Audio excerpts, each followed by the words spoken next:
On va prier. Éternel, Père de gloire, Dieu de miséricorde, assemblés devant toi, nous voulons glorifier, célébrer et magnifier ton saint nom, parce que tu es grand, tu es le créateur du ciel, de la terre et de tout l'univers. Qui sommes-nous pour pouvoir invoquer ton grand nom, Seigneur? Mais dans ton amour incompréhensible, tu es venu nous chercher loin de toi et tu nous as purifiés et lavés par le sang de l'agneau, ton Fils unique Jésus-Christ. Et tu nous as ainsi permis de pouvoir être réconciliés avec toi, de pouvoir nous approcher de toi et de t'invoquer. Viens purifier nos cœurs, encore nos pensées, nos âmes. Pardonne-nous toutes nos offenses, Seigneur Père éternel. Et merci encore pour le privilège que tu nous accordes de nous révéler ta volonté au travers de ta parole. Viens encore par ton Esprit Saint conduire ces moments, que ces moments nous servent de nous rapprocher de toi davantage. Voici ces enfants, Seigneur Père éternel, que nous remettons entre tes mains. Seigneur Dieu, sans cesse l'autre est déchaîné pour leurrer la jeunesse, les enfants, pour les éloigner loin de toi, Seigneur Père éternel. Mais ce n'est que sur toi que nous pouvons compter. Seigneur Dieu, que ces paroles, Seigneur, ne s'envolent pas du cœur de ces enfants, mais que cela puisse les garder, Seigneur Dieu Tout-Puissant, loin de l'ennemi, loin des distractions, loin, Seigneur Père, de la corruption de ce monde. Qu'ils puissent être éloignés de cette génération perverse, nous dit ta parole, et qu'ils puissent être gardés en toi. Toi seul es capable de le faire, car, Seigneur Dieu, tu nous dis, si ce n'est l'Éternel qui veille, celui qui veille, veille en vain. Voilà pourquoi nous te remettons non seulement ces enfants-ci, mais tous les enfants de nos frères, de nos sœurs, Seigneur Père éternel, à travers le monde entier. Tu nous as dit que si nous croyons et nous marchons selon ta volonté, nos enfants sont sanctifiés. Éternel Dieu, ce sont sur ces promesses-là que nous nous appuyons pour implorer encore ta protection sur ces enfants, protection contre la corruption, Seigneur Père de l'Esprit, qui anime ce monde. Merci pour ce moment où tu nous donnes encore de plonger dans ta parole pour nous abreuver. Seigneur Dieu, viens garder tout cela dans nos cœurs, dans le cœur de ces enfants. Donne-leur de pouvoir agir selon ce qu'ils apprennent et non ce que l'esprit de ce monde, l'esprit de l'école, l'esprit, Seigneur Dieu Tout-Puissant, de ceux qui ne te connaissent pas, leur communique. Père, que ce soit ta voix qui est toujours le dessus sur toutes les autres voix dans leur marche. Béni soit ton Saint-Nom, Père, au nom de Jésus-Christ. Amen. Amen. Alors, la dernière fois, on avait partagé sur... oui, La Pentecôte. Voilà, sur la Pentecôte. Alors, qu'est-ce que vous avez retenu? On lève la main. Oui, Wendy. Qu'ils étaient dans la chambre haute et qu'avant les frères de Jésus, ils ne croyaient pas en lui, mais après quand il était déjà parti au ciel, ils croyaient en lui et ils sont allés à la chambre haute avec les disciples de Jésus qui croyaient avant Jésus. D'accord, ok. Raphaëlla, tu as retenu quelque chose d'autre qu'elle n'a pas dit, oui. Que Dieu, il a envoyé sur chacun des langues de feu. Et il y avait, il a choisi le moment où tous les hommes pieux de toutes les nations Et chacun a entendu la parole de Dieu dans sa langue. Et il s'étonnait, il se disait, mais comment les disciples arrivent à parler toutes ces langues? D'accord. D'accord, et pourquoi Dieu a fait ça? Oui. Pour que chaque nation puisse être sauvée. D'accord. Ok, très bien. Donc c'était pour que chacune des personnes qui a entendu la parole de Dieu dans sa propre langue puisse rentrer dans son pays et annoncer. D'accord? Pour que les gens de ces nations-là soient sauvés. Donc ça c'était la Pentecôte.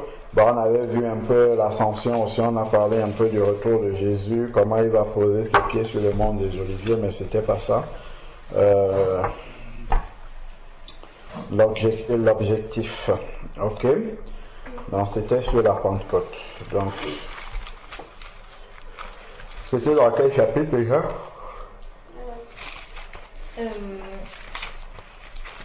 C'était dans Jean 1. La Pentecôte, je dis. Je ne dis pas l'avant-dernière fois. La Pentecôte, on avait lu dans quel chapitre? Actes. Acte combien? Acte 2, verset 12. Acte 2, verset de 1 à... Mais je vois pas... Attends, je vais aller voir dans le sommaire. Donc on avait lu dans Acte 1 la promesse et dans Acte 2 l'accomplissement. D'accord? Dans Acte 1, Jésus avait promis aux disciples, il avait recommandé aux disciples de ne pas s'éloigner de Jérusalem parce qu'ils vont recevoir la puissance du Saint-Esprit. Dans Acte 2, on a vu comment ça s'est manifesté. Ok? Bon, on revient à l'étude biblique qu'on faisait avant d'étudier la Pentecôte. On était dans Jean combien? Dans Jean 1 et on devait commencer au verset 25. Jean 1, on devait commencer au verset 25. Ok.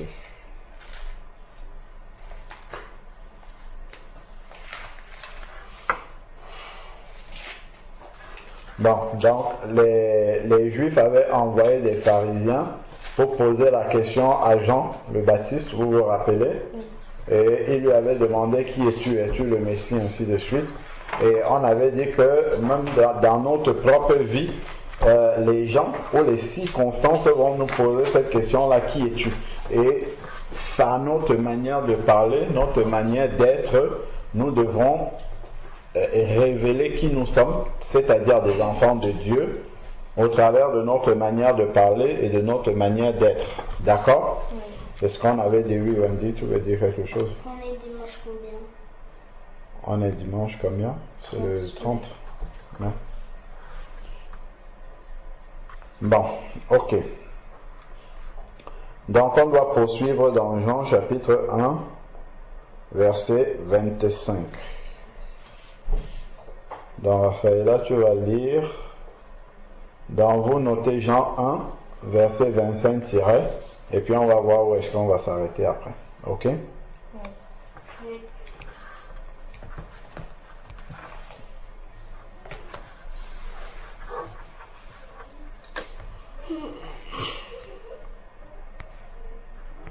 Ils lui firent encore cette question. Pourquoi donc baptises-tu si tu n'es pas le Christ, ni Élie, ni le prophète? Jean leur répondit, moi je baptise d'eau, mais au milieu de vous il y a quelqu'un que vous ne connaissez pas. C'est celui qui vient après moi et qui est... Non, on lit un verset et on s'arrête. Donc on reprend à partir du verset 25. Ceux qui avaient été envoyés étaient des pharisiens. Ils lui firent encore cette question. Pourquoi donc baptises-tu si tu n'es pas le Christ, ni Élie, ni le prophète? Jean leur répondit. Moi je baptise. C'est toujours le verset 25? Non. Voilà. On lit un verset et on s'arrête dans il. C'est qui le il là? Oui. Les pharisiens. D'accord. Ok, donc ils interrogent qui? Jean-Baptiste. D'accord, et qu'est-ce qu'il lui demande? Oui. Il lui demande pourquoi est-ce qu'il baptise les gens s'il n'est pas le Christ, ni Élie, ni un prophète. D'accord. Ok. Donc, pour baptiser, il faut être ou Élie, ou le prophète, ou... C'est ça? Christ. Ou le Christ. Ça veut dire quoi, baptiser? Ça veut, Oui, Wendy. ça veut dire être une nouvelle personne dès que tu es rentré dans l'eau. Je n'ai pas bien compris. Vas-y, Et reprends. c'est baptiser quelqu'un et après c'est une nouvelle personne. Oui, ça vient après le baptême. Donc, c'est une nouvelle personne, tu dis. Et est-ce que baptiser, ça veut dire être une nouvelle personne? Je n'ai pas bien compris. Mais baptiser, même, qu'est-ce que ça veut dire? Ça veut dire que On attend là-bas, on écoute jusqu'au bout. Oui. que quelqu'un baptise baptiser, ça veut dire que quelqu'un baptise que quelqu'un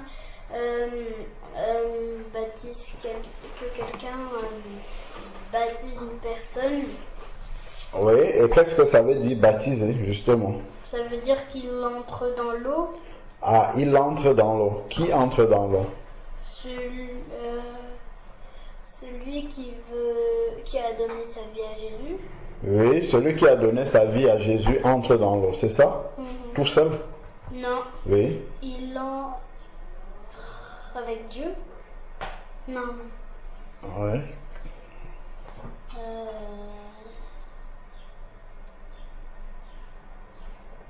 Oui, Raphaël. Hein? Baptiser, c'est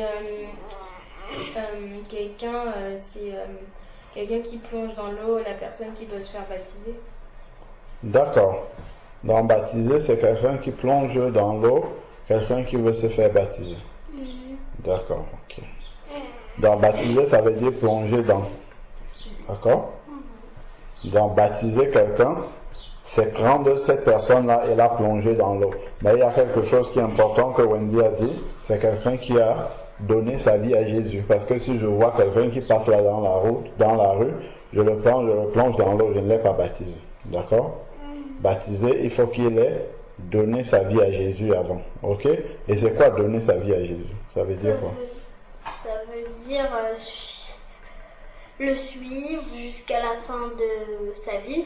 Ça veut Le dire suivre jusqu'à la fin de sa vie. D'accord. Et comment on donne sa vie à Jésus? en lui demandant conduis ma vie et puis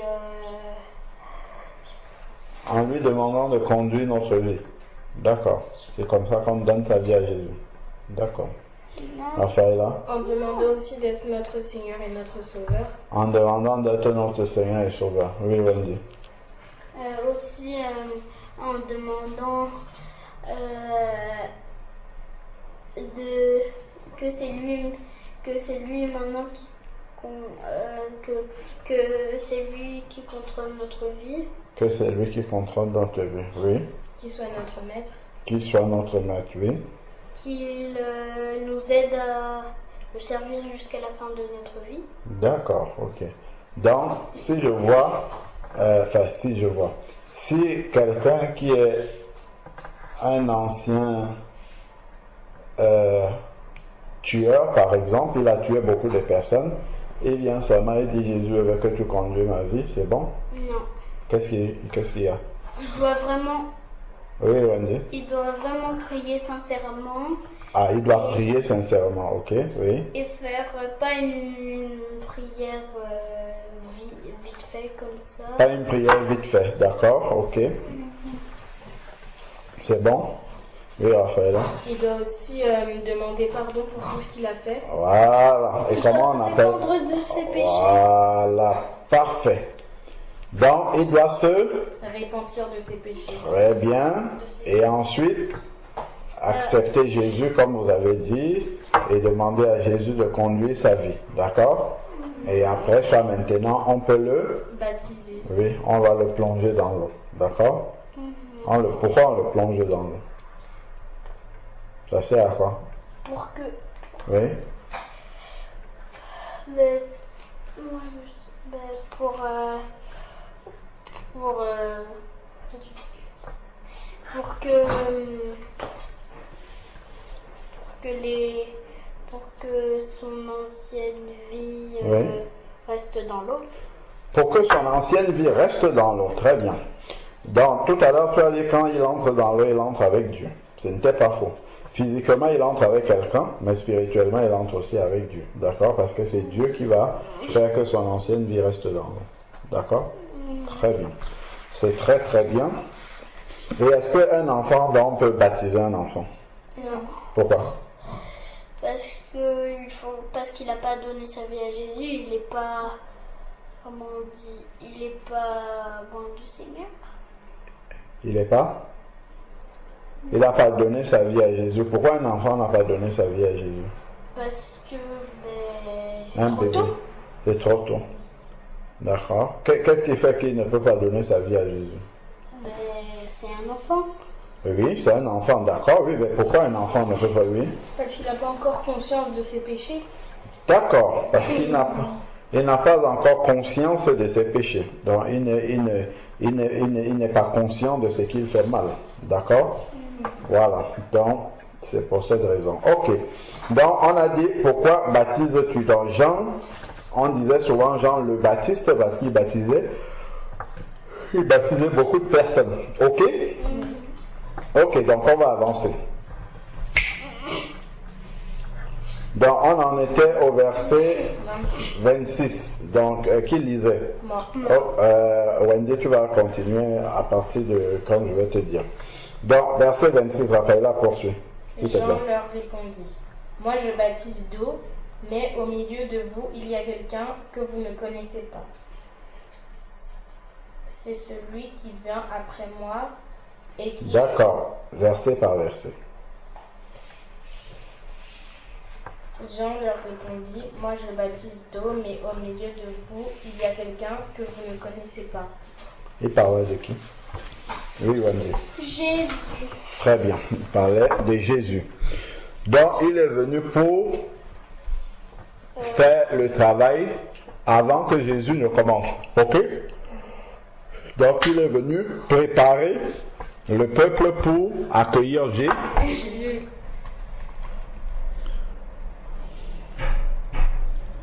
D'accord. Donc, on doit se baptiser pour accueillir dans sa vie. Alors, ensuite, on va poursuivre au verset... Oui, qu'est-ce que tu veux dire? Mais pourquoi on ne demande pas forcément à Dieu que notre ancienne vie parte et que c'est lui-même qui le fasse? Quand on va dans l'eau, c'est lui-même qui le fait aussi. Celui qui nous plonge dans l'eau, il n'a aucun pouvoir pour le faire, c'est Dieu qui fait. C'est pour ça qu'on dit au nom de Jésus. Quand on dit je te baptise au nom de Jésus, c'est une prière en fait. On est en train de dire Jésus, s'il te plaît, fais que sa ancienne vie passe et que une nouvelle vie vienne. D'accord? Quand on dit je te baptise au nom de Jésus, c'est ça qu'on demande à Dieu. Ok? Voilà. D'accord. Ensuite, maintenant, on poursuit. Verset 27. C'est celui qui vient après moi et qui est au-dessus de moi. Je ne suis pas digne de délier la courroie de ses souliers. D'accord. Donc, Jean-Baptiste dit qu'il n'est pas digne de délier la courroie des souliers de Jésus. Donc, il est plus petit que Jésus. D'accord? Voilà, devant Dieu. Oui, Wendy. C'est qu'il dit celui qui vient après moi alors que c'est pas Jésus. Il dit que lui, il n'est pas digne de lier la courroie de celui qui va venir après lui, de celui qui va commencer à parler de Dieu après lui. Et c'est Jésus dont il parle, c'est ce que tu as dit tout à l'heure. Ok? Tu as compris? Bon, ok, on poursuit. Verset 28. Ces choses se passèrent à Bétabara, au-delà du Jourdain, où Jean baptisait. D'accord, donc c'était à Bétabara, chez moi c'est écrit à Béthanie. Je crois que ce sont les mêmes endroits. D'accord? Ok, donc ça s'est passé là-bas. Ensuite, maintenant, où Jean baptisait, au-delà du Jourdain. Dans le Jourdain, c'est quoi? C'est un fleuve. D'accord, c'est un cours d'eau. Ok. Là où Jean-Baptiste baptisait. Ensuite, verset 29. Le lendemain, il vit Jésus venant à lui. Et il dit, voici l'agneau de Dieu qui ôte le péché du monde, c'est celui Point. Verset 29, on s'arrête. On relit le verset 29.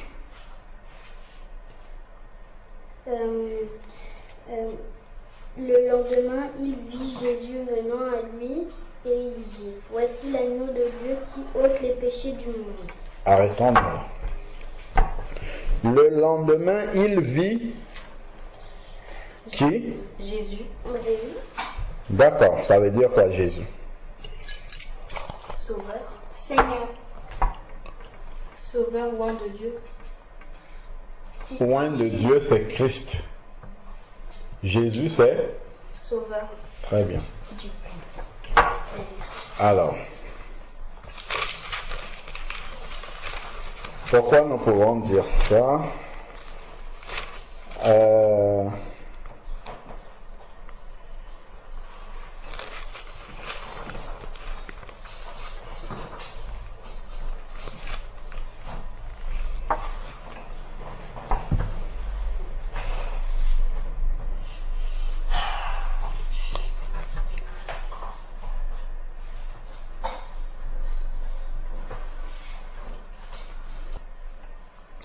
Alors, prenons Luc.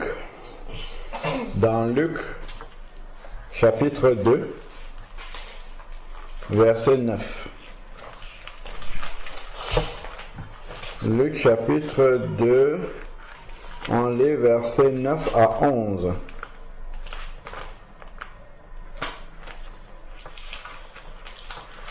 Luc, chapitre 2, verset 9 à 11. Qu'est-ce qui est écrit? Et voici. Attends qu'elle ait trouvé, s'il te plaît.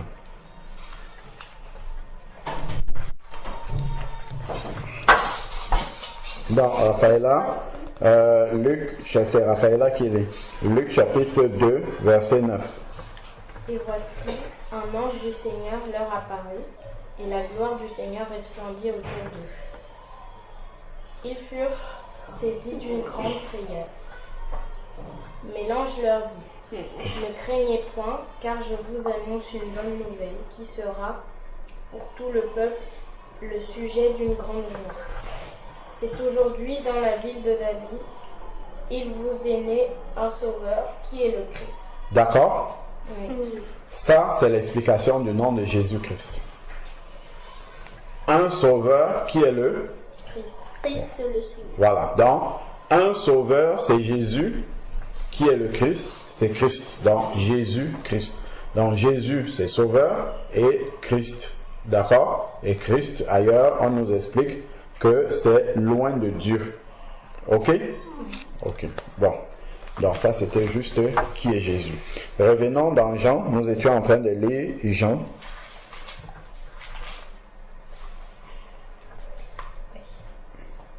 Nous étions au verset 29. Parce qu'on a dit, il vit Jésus venir à lui, et donc il fallait expliquer, ça veut dire quoi, Jésus. Ok?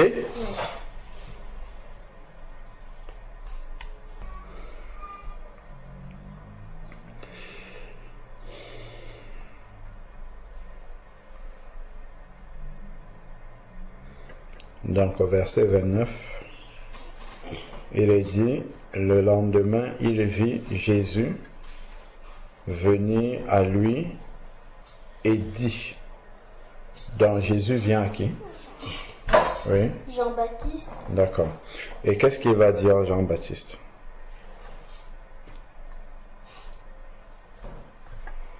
Oui. Verset 29, qu'est-ce que Jean-Baptiste va dire?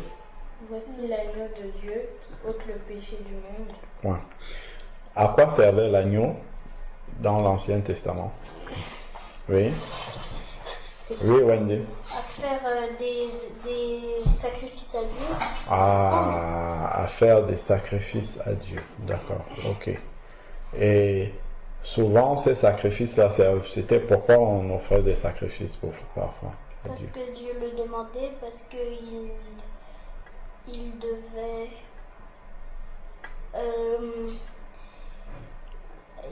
recevoir ce qu'il y a de meilleur. D'accord, ok. Donc, il y a ça. Ok.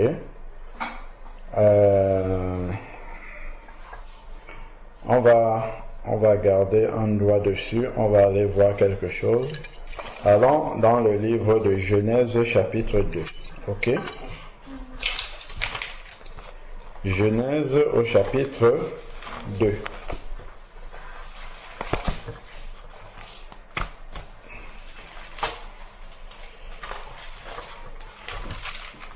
Genèse chapitre 2. Oui. Genèse chapitre 2, d'accord? Chapitre 2, lisons le verset 15 au verset 17. Genèse chapitre 2, verset 15 à 17. L'Éternel Dieu prit l'homme et le plaça dans le jardin d'Éden pour le cultiver et pour le garder. L'Éternel Dieu donna cet ordre à l'homme. Tu pourras manger de tous les arbres du jardin, mais tu ne mangeras pas de l'arbre de la connaissance du bien et du mal, car le jour où tu en mangeras, tu mourras. D'accord. Donc, qu'est-ce que Dieu a dit à l'homme? Le jour où tu mangeras le fruit de l'arbre de la mort, de la vie de l'arbre de la mort, tu mourras. D'accord. Est-ce que lorsque Adam et Ève ont mangé du fruit de l'arbre, ils sont morts tout de suite? Non. Qu'est-ce qui s'est passé?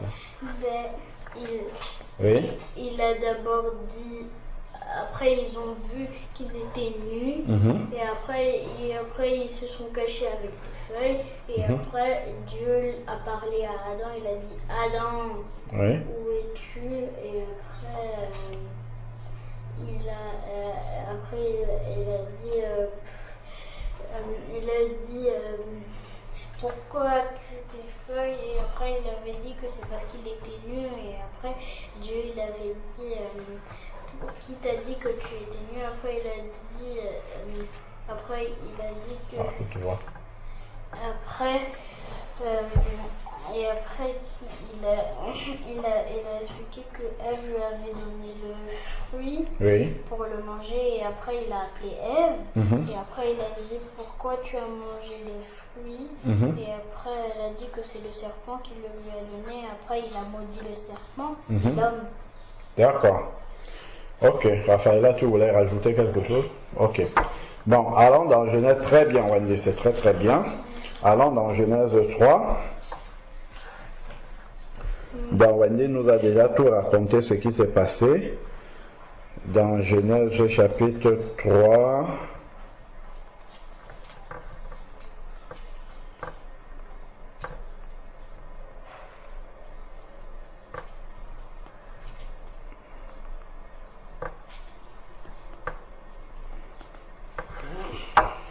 Ok, donc, on va dans Genèse chapitre 3, voilà. Dans Genèse chapitre 3, on lit les versets 20 et 21. Adam donna à sa femme le nom d'Ève, car elle a été la mère de tous les vivants. L'Éternel Dieu fit à Adam et à sa femme des habits de peau, et ils les ont revêtis. D'accord. C'est des habits de peau de quoi? Chameau. Ben non, c'est pas écrit chameau. C'est des habits de peau. C'est quoi les peaux là? Peau des animaux. Voilà. Donc c'est des peaux d'animaux. Ok? Donc lorsqu'ils ont péché, Dieu a fait des habits de peau avec des peaux d'animaux. Ok? Donc qu'est-ce que Dieu a dû faire pour récupérer la peau? Tuer les animaux. Point. Merci Wanyé. Donc Dieu a tué un animal pour prendre sa peau, d'accord?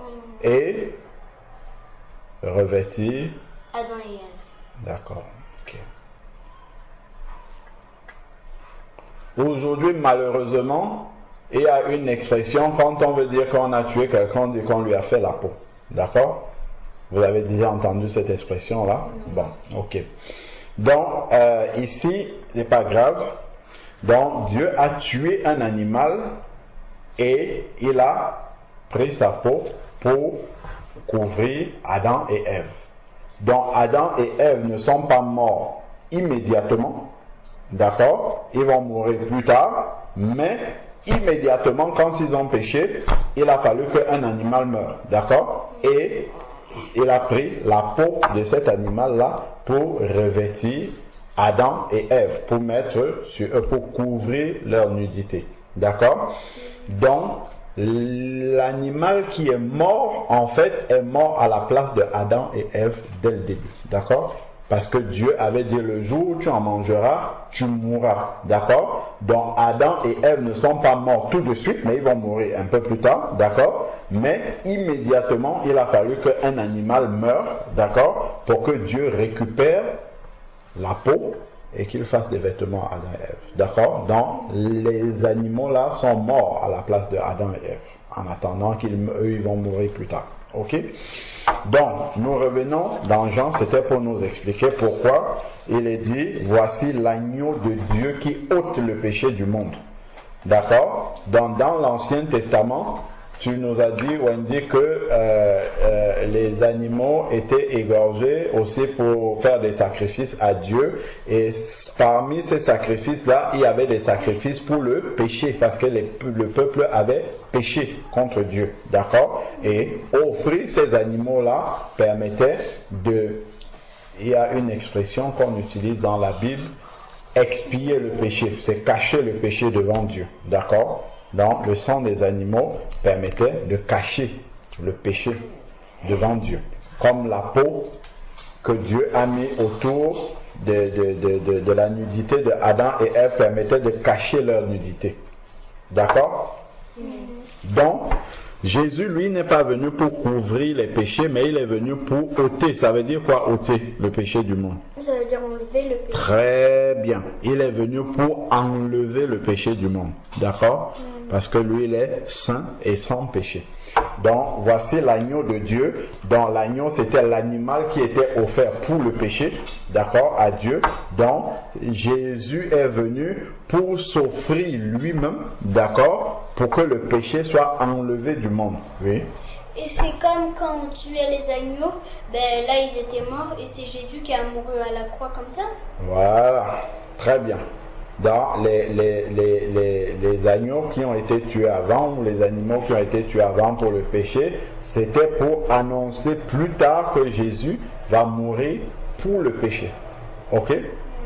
Voilà, parce que Dieu avait dit à Adam et Ève que le jour où tu mangeras du fruit, dans le jour où tu vas pécher, le jour où tu vas faire ce qui n'est pas bon aux yeux de Dieu, tu vas mourir. D'accord? Voilà. Donc, et Jésus est venu pour enlever le péché, pour pardonner le péché. D'accord? C'est pour ça que aujourd'hui nous pouvons nous tenir devant Dieu pour parler. C'est parce que Jésus, il a ôté notre péché. Il a enlevé notre péché de devant Dieu. Ok? Parce que si notre péché était devant Dieu, nous ne pourrions pas nous approcher de Dieu. D'accord? Voilà. C'est ça l'agneau de Dieu qui enlève le péché du monde. D'accord? Donc, s'il n'y a pas Jésus, on est toujours dans nos péchés. Ok? Celui qui n'a pas Jésus dans sa vie, il est coupable devant Dieu. Dieu va lui demander des comptes pour ses péchés. D'accord? Pourtant, lorsqu'on a accepté Jésus, tout à l'heure tu parlais du baptême, tu parlais de accepter Jésus. Lorsque tu as accepté Jésus, il vient avec le sang et le sang enlève les péchés de nous. Ça purifie. D'accord? Ça ôte le péché, ça enlève le péché de nos vies. Le fait que Jésus vienne dans notre vie. D'accord? Voilà. Alors, on poursuit au verset 30 qui lisait. C'était Wendy qui avait commencé à lire. Vas-y. C'est celui dont j'ai dit, après moi vient un homme qui m'a précédé car il était avant moi. D'accord. après moi vient un homme qui m'a précédé. C'est parce que Jésus a toujours existé. D'accord? Jésus a toujours été là dès le commencement. C'est pour ça qu'il dit qu'il m'a précédé, c'est-à-dire qu'il est venu avant moi. Mais sur la terre, il commence son œuvre après Jean-Baptiste. D'accord? C'est pour ça qu'il dit après moi. Avant moi, c'est parce qu'il existait déjà avant. D'accord? Mais pas, on l'appelait pas Jésus. Ok? C'est quand il est venu sur la terre, quand on a commencé à l'appeler, fait qu'on l'a appelé Jésus. Parce qu'il est venu pour sauver les hommes. D'accord? Alors, verset 31. Je ne le connais pas, Non, je ne le connaissais pas, Très mais bien. c'est afin qu'il fût manifesté à Israël que je suis devenu baptisé d'eau. Voilà. Donc, c'est afin qu'il fût manifesté à Israël que je suis venu baptiser d'eau. C'est parce que Jean-Baptiste était venu préparer le travail avant que Jésus ne vienne commencer. D'accord? Et qu'est-ce que Jean-Baptiste disait aux gens? Oui, Raphaëla. Répentez-vous car le royaume de Dieu est proche. Voilà, répentez-vous car le royaume de Dieu est Proche. donc avant d'accepter Jésus dans sa vie, il faut se Répentir. très bien. Ok? Il faut demander pardon à Dieu pour ses péchés. Se repentir de ses péchés. D'accord? Ça veut dire quoi se repentir? Ça veut dire demander pardon. D'accord? Je demande pardon à Dieu pour mes péchés. Et quoi d'autre? Ne plus jamais faire la même chose. Voilà. 1, je demande pardon. Et 2, je décide devant Dieu de ne plus faire la même chose. Et je lui demande son aide pour ne plus faire la même chose. D'accord? Et il faut que je sois Honnête. honnête. Un autre mot pour honnête devant Dieu. Sincère. Voilà. Et il faut que je sois... Sincère. On va écrire ça dans les cahiers. On a déjà dit beaucoup de choses. Alors, qu'est-ce que vous avez retenu de ce qu'on a lu déjà jusqu'ici? On a parlé de baptiser. On va commencer. Baptiser signifie, c'est vous qui allez me dire. Vous avez noté la date, Jean chapitre 1, on avait dit à partir de 25 ok. On commence par baptiser. 2 points. Cela signifie, dites-moi, qu'est-ce qu'on a dit? Cela signifie? Plonger dans. Oui, plonger dans. Voilà. Baptiser signifie plonger dans. Et baptiser d'eau signifie? Oui, Wendy? Plonger dans l'eau. Plonger dans l'eau. Voilà, c'est ça. Baptiser signifie plonger dans. Et baptiser d'eau, ça signifie plonger dans l'eau.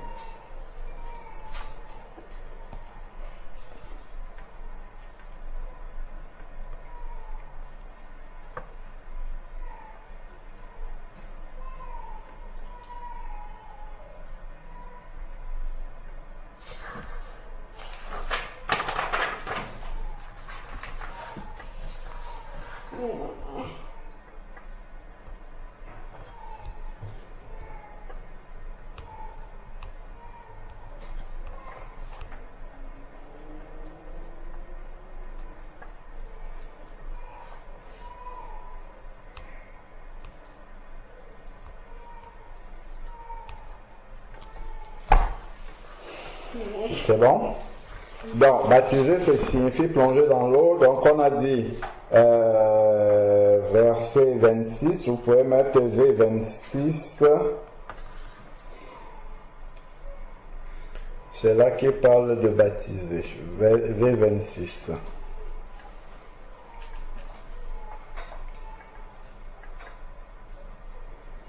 Ensuite, qu'est-ce qu'on a retenu d'autre? Jésus. On a dit Jésus signifie sauveur. Et vous marquez Luc chapitre 2 verset 9 à 11. Jésus signifie sauveur. Jésus signifie sauveur. entre parenthèses, Luc 2, 9-11.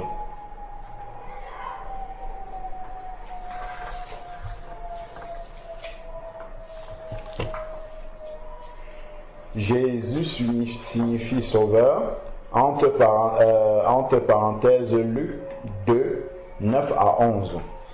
Donc, on revient dans le texte. Le sacrifice de l'agneau, donc on va à la ligne nouveau paragraphe. Le sacrifice de l'agneau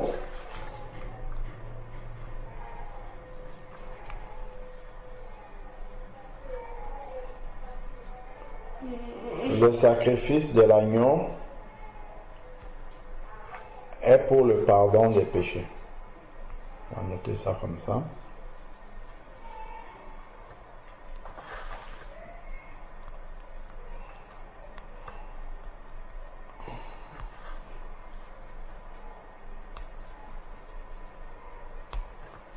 Le sacrifice de l'agneau est pour le pardon des péchés. Vous mettez,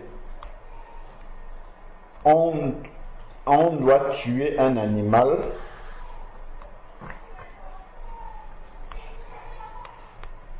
à la place de l'être humain. On doit tuer un animal à la place de l'homme. On va dire ça comme ça. Et là, vous allez noter ce qu'on a vu tout à l'heure, Genèse 3. C'était 2, versets 20 à 21.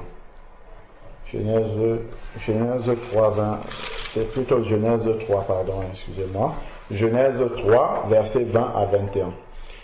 Donc, le sacrifice de l'agneau est pour le pardon des péchés, point. Un animal doit être tué à la place de l'être humain. Entre parenthèses, on va d'abord noter Genèse, on avait dit 2, là où Dieu a dit le jour où vous mangerez, vous mourrez. Genèse 2, c'était 16 à 17, si je ne me trompe pas. Genèse 2, 16 à 17. Le jour où vous mangerez, vous n'en mourrez pas. C'était Genèse chapitre 2, 16 à 17, c'est ça. Ok. Et chapitre 3, 21 à 22. Genèse 3, 21 à 22. C'est là où il a fait les vêtements de peau. Ok. Oui. Donc, je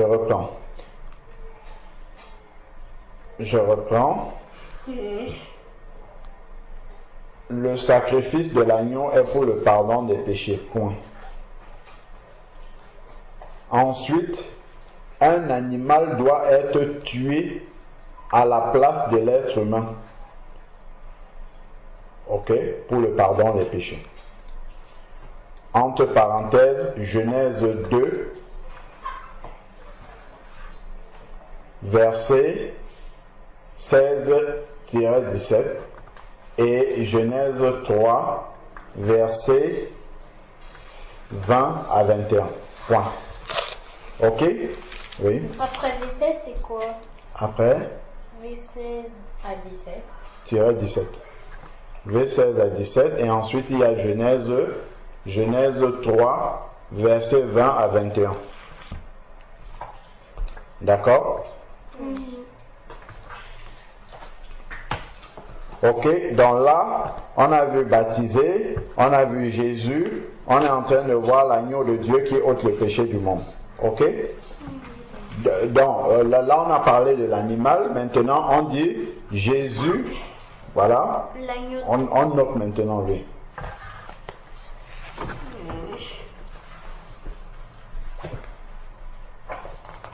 Jésus est... Est-ce que les animaux qu'on égorgeait là, on les appelait l'agneau de Dieu? Non. Non, voilà. Donc, Jésus est l'agneau parfait, le sacrifice parfait, on va même dire ça comme ça. Jésus est le sacrifice parfait pour enlever le péché. C'est ôter le péché, enlever. D'accord? Jésus est le sacrifice parfait pour enlever le péché du monde.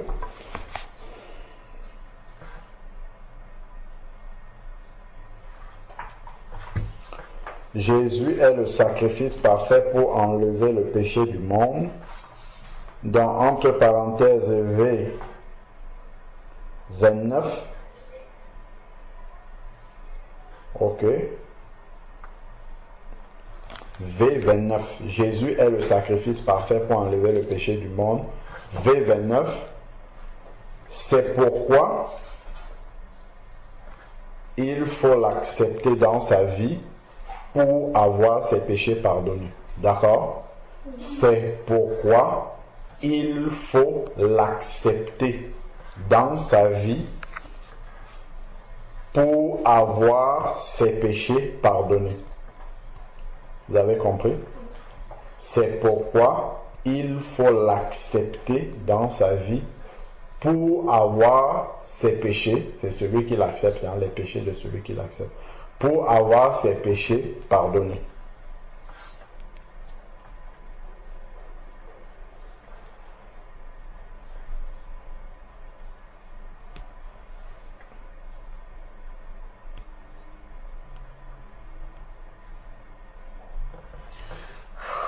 Donc, nous sommes au verset 30.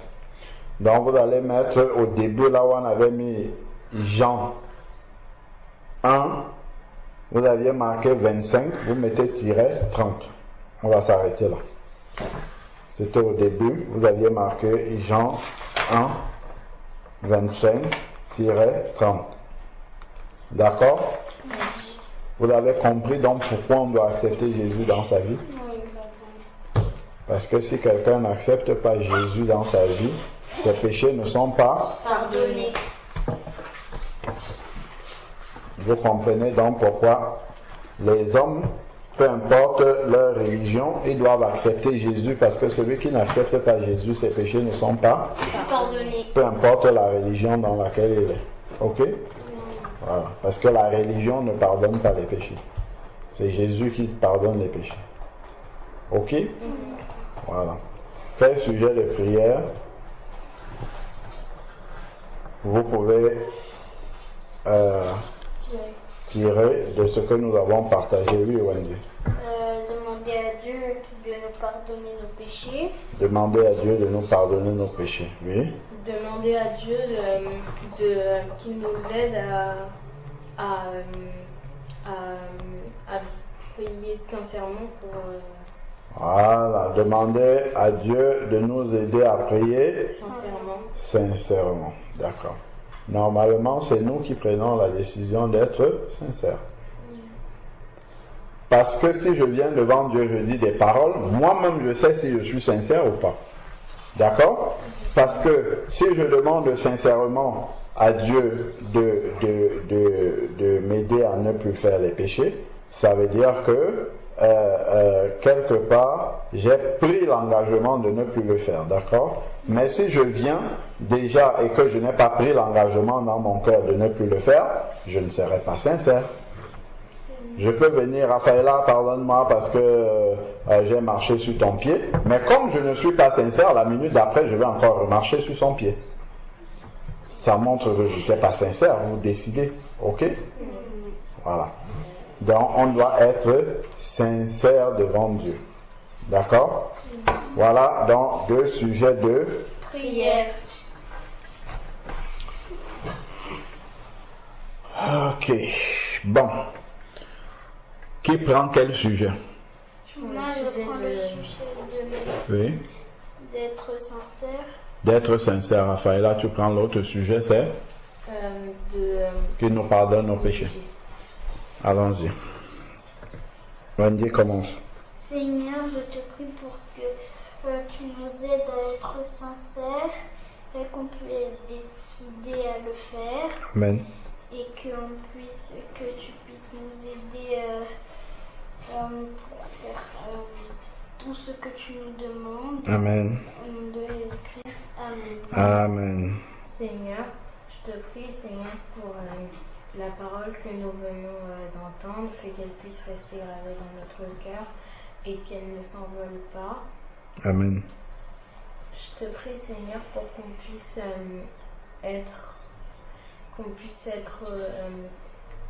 être sincère et que tu puisses nous pardonner pour nos péchés. Au nom de Jésus-Christ. Amen. Amen. Que Dieu vous bénisse.